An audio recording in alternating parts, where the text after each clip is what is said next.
Good evening, student. Welcome to Eagle Eye Tutorial. In previous lecture में हमने देखा था सेल ऑर्गेनील्स के बारे में पढ़ा था। मतलब यहाँ तक के हमारा टॉपिक हो चुका था। आज हम देखेंगे, आज के टॉपिक में हम लोग पढ़ने जा रहे हैं एंडोप्लाज्मिक रेटिक्यूलम के बारे में। ठीक है, तो ये सेल ऑर्गेनील्स मतलब जैसे मैंने आपको सेल बताया था, तो सेल के अराउंड न्यूक्लियस, फिर डिफरेंट डिफरेंट वहाँ पर आपको स्ट्रक्चर दिखाई देंगे स्मॉल स्मॉल। तो ये सभी सेल ऑर्गेनील्स है, मतलब सेल के अंदर जो प्रेजेंट होते हैं वो ऑर्गेनील्स। जैसे हमारे बॉडी के अंदर ऑर्गन्स प्रेजेंट होते हैं, वैसे ही सेल के अंदर ऑर्गेनील्स प्रेजेंट होते हैं। ठीक है, तो हम लोग सेल ऑर्गेनील्स के बारे में पढ़ने जा रहे हैं। उसमें से फर्स्ट है एंडोप्लाज्मिक रेटिक्यूलम। ठीक है, तो endoplasmic reticulum is a large network of membrane bound tubes and sheets, and it looks like long tubules or round or oblong bags vesicle। यहाँ पे क्या बोला है कि जो एंडोप्लाज्मिक रेटिक्यूलम होते हैं वो लार्ज, उनका नेटवर्क ऐसा फैला हुआ होता है और membrane bound tubes and sheets होती है उनकी।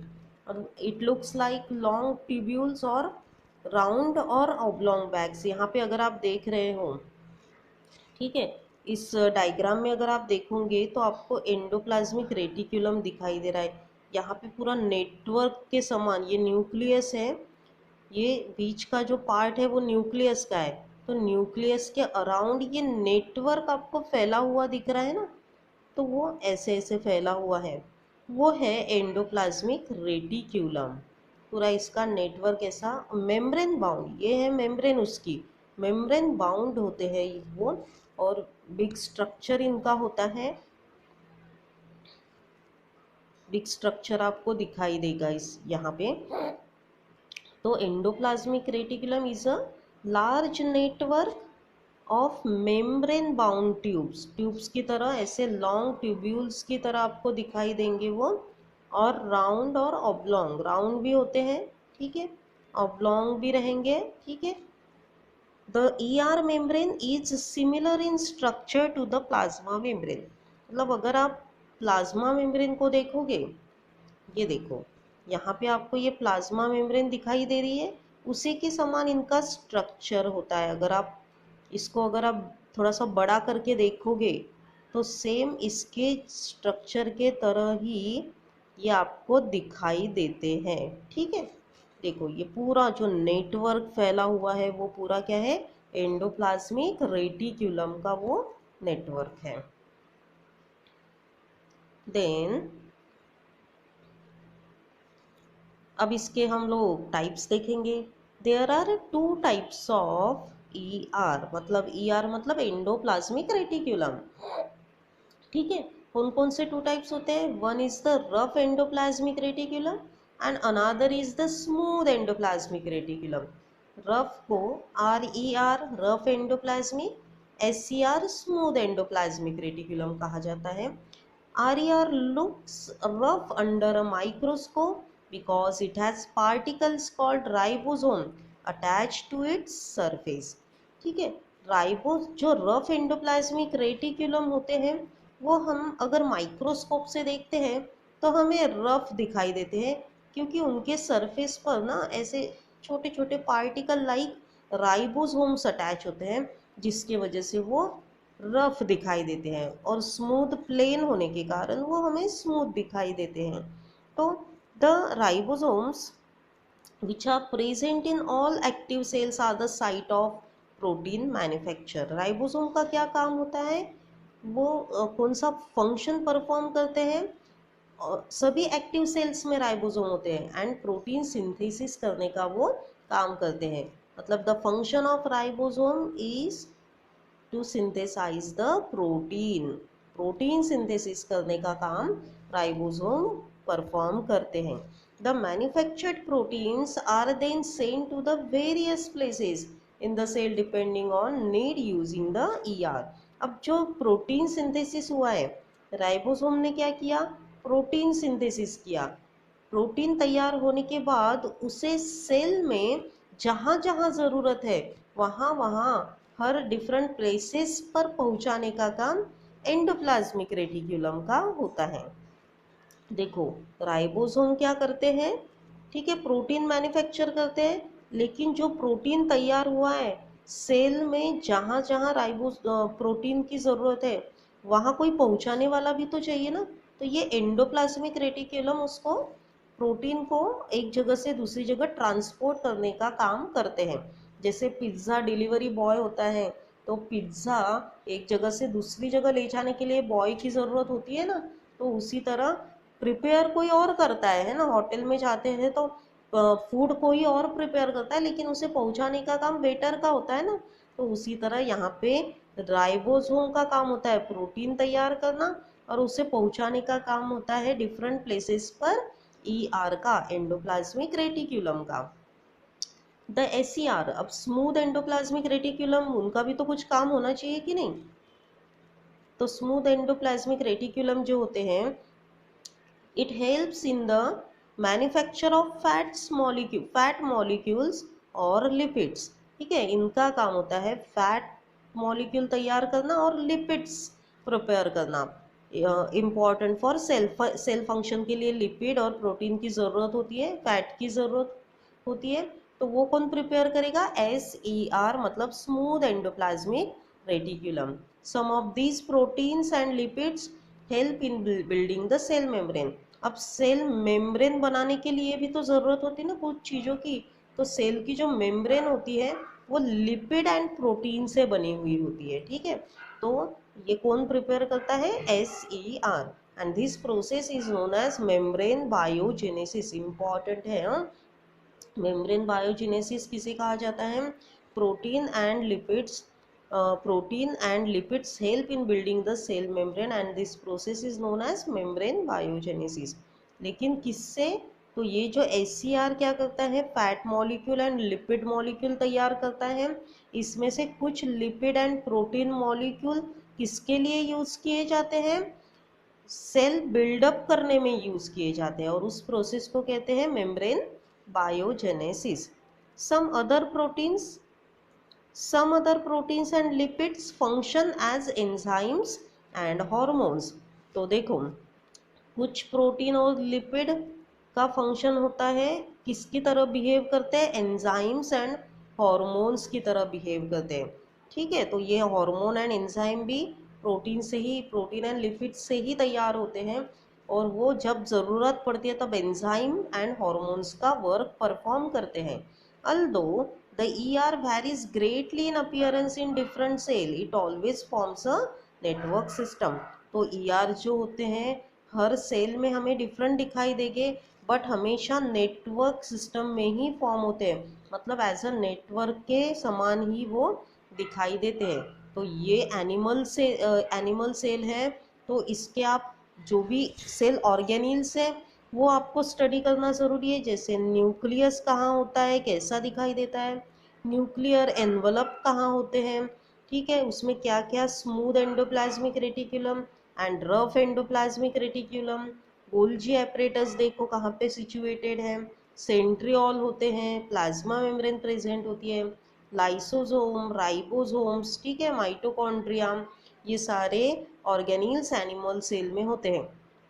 आपको राइबोसोम्स में दिखा देती हूँ, ये देखो, ये राइबोसोम्स यहाँ पे आपको दिख रहे हैं। तो ये राइबोसोम्स ये एंडोप्लाज्मिक रेटिकुलम पर अटैच होते हैं ना, इसीलिए वो रफ दिखाई देती है अगर हम लोग माइक्रोस्कोप से देखते हैं तो। लेकिन कुछ कुछ एंडोप्लाज्मिक रेटिकुलम, जैसे ये देखो, ये है स्मूथ एंडोप्लाज्मिक रेटिकुलम, ठीक है, दिख गए आपको, जिसपे राइबोसोम अटैच नहीं होते हैं। Thus, one function of the ER is to serve as channel for the transport of material, especially proteins, between various regions of the cytoplasm and between the cytoplasm and the nucleus।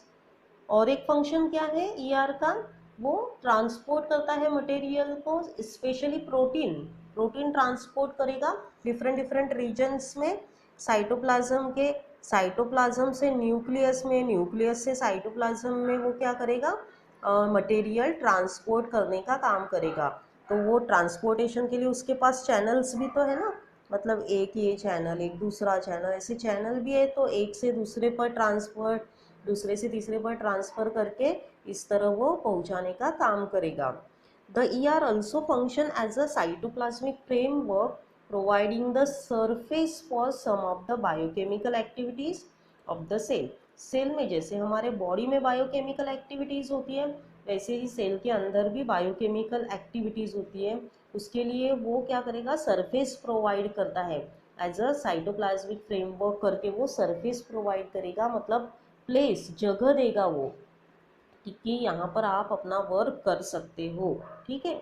In the liver cell, in the liver cells of the group of animals called vertebrates, ठीक है, SCR plays a crucial role in detoxifying many poison and drugs.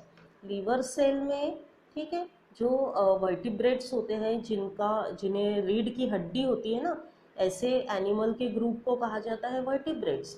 तो उनके liver में जो कुछ material, poisonous material अगर गया हो या फिर प्रिपेयर हो गया हो, कुछ ऐसे ड्रग्स होते हो जो गए हैं, लेकिन उससे बॉडी को हार्म पहुंच सकता है, तो वो पॉइजनस सब्सटेंस को डिटॉक्सिफाइंग करने का काम करेगा, एक इम्पॉर्टेंट रोल प्ले करता है। क्योंकि हम लोग रोज कुछ ना कुछ खाते हैं, कभी कभार हम लोग पानी पूरी खाने जाते हैं, तो कभी कभार ऐसी कुछ कुछ चीज़ें हमारे बॉडी में जाती है जिससे हार्म होने की मतलब कभी कभार पेट खराब हो जाता है ना, तो फूड पॉइजन हो जाता है। तो फिर भी हम लोग मरते नहीं है ना, फूड पॉइजनिंग हो गई, ज़बरदस्त हो गई, वो अलग बात है, उसकी ट्रीटमेंट करनी पड़ती है।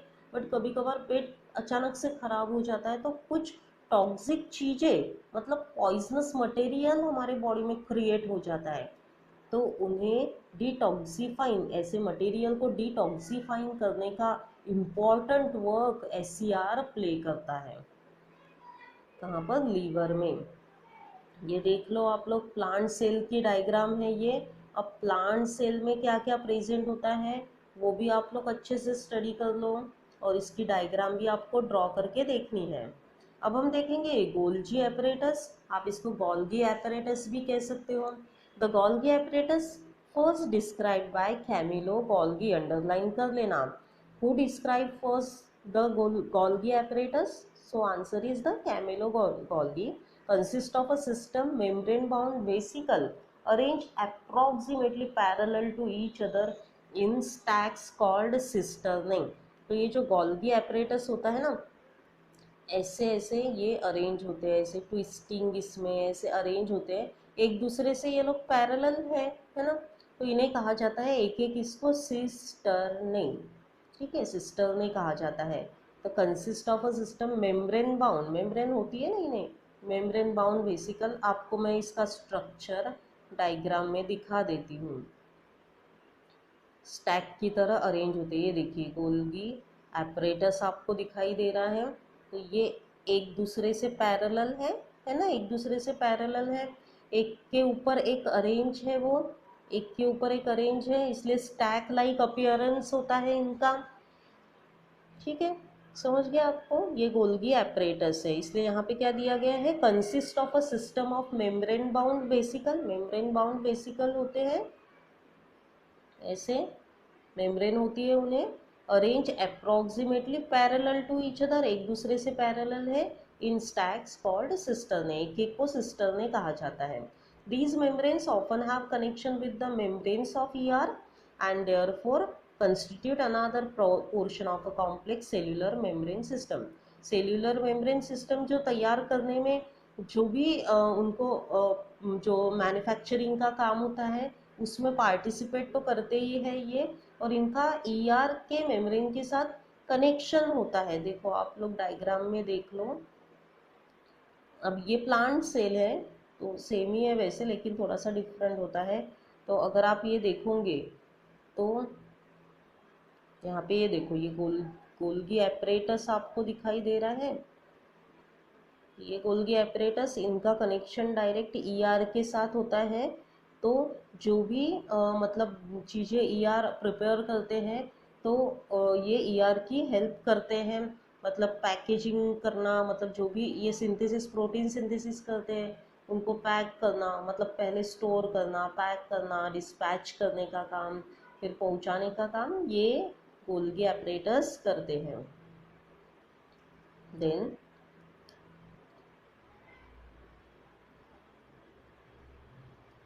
these membrane often have connection with the membranes of ER and constitute another portion of a complex cellular membrane. The material synthesized near the ER is packaged and dispatched to various targets inside and outside the cell through the Golgi apparatus. देखो है ना, अभी मैंने बताया था जो material ER synthesise करता है, ER मैन्युफैक्चर करता है, जो मटेरियल होते हैं उससे पैक करना, डिस्पैच करना और डिफरेंट डिफरेंट टारगेट तक के पहुंचाना, आउटसाइड एंड इनसाइड। अगर ये सेल है तो सेल के अंदर कहाँ कहाँ ज़रूरत होती है उसे उस टारगेट पॉइंट पर पहुंचाने का काम जो होता है वो गोल्गी एपरेटस करता है।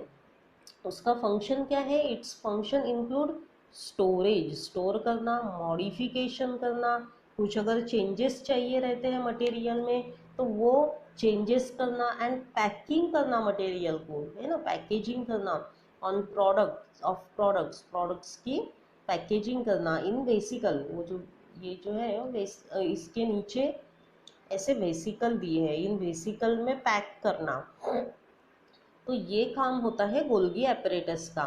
इन सम केसेस कॉम्प्लेक्स शुगर में be made from simple sugar in the Golgi apparatus, और कभी कभार तो सिंपल शुगर से कॉम्प्लेक्स शुगर में कन्वर्शन भी गोल्गी एपरेटस ही करता है, जबकि उसका ये काम नहीं होता है, बट वो उसको ये फंक्शन परफॉर्म करना पड़ता है। The Golgi apparatus is also involve in the formation of lysosome. उसी तरह कभी कभार लाइसोसोम का फंक्शन अभी नहीं बताती मैं आपको, नेक्स्ट इसमें है ही, आपको यहाँ पे दिया है। बहुत इंपॉर्टेंट फंक्शन होता है लाइसोसोम का। तो लाइसोसोम तैयार करना मतलब मैन्युफैक्चर करने का काम भी, फॉर्मेशन ऑफ लाइसोसोम है ना, लाइसोसोम फॉर्म करने का काम भी गोल्गी एपरेटस करता है। मतलब देखो इतना सा स्ट्रक्चर बट कितने सारे काम करता है ना ये। मतलब क्या करेगा ये, ईआर ने जो भी मटेरियल प्रिपेयर किए हुए हैं, तैयार किए हुए हैं, उसे पैक करना, डिस्पैच करना और टारगेट जहाँ पर ज़रूरत है वहाँ पहुँचाना, inside and outside the cell में, वो काम करेगा गोल्गी एपरेटस। उसी तरह उसका फंक्शन है स्टोर करना, मॉडिफाई करना एंड पैक करना प्रोडक्ट को, ये भी काम। और लेकिन कहाँ पे, वेसिकल के अंदर डालने का काम गोल्गी एपरेटस का होता है। उसी तरह सिंपल शुगर से कॉम्प्लेक्स शुगर में फॉर्मेशन करना, उसी तरह लाइसोसोम फॉर्म करने का काम भी गोल्गी एपरेटस करता है। इतने सारे इम्पॉर्टेंट फंक्शन ये परफॉर्म करता है। तो एक एक सेल, हमारे बॉडी के अंदर जितने भी सेल होते हैं, हर सेल का एक एक फंक्शन होता है।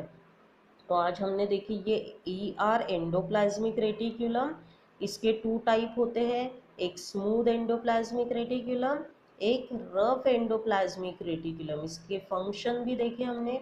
उसी तरह हमने आज देखे गोल्गी एपरेटस, इसका भी हमने फंक्शन देखा है। तो आपको समझ गया होगा ये।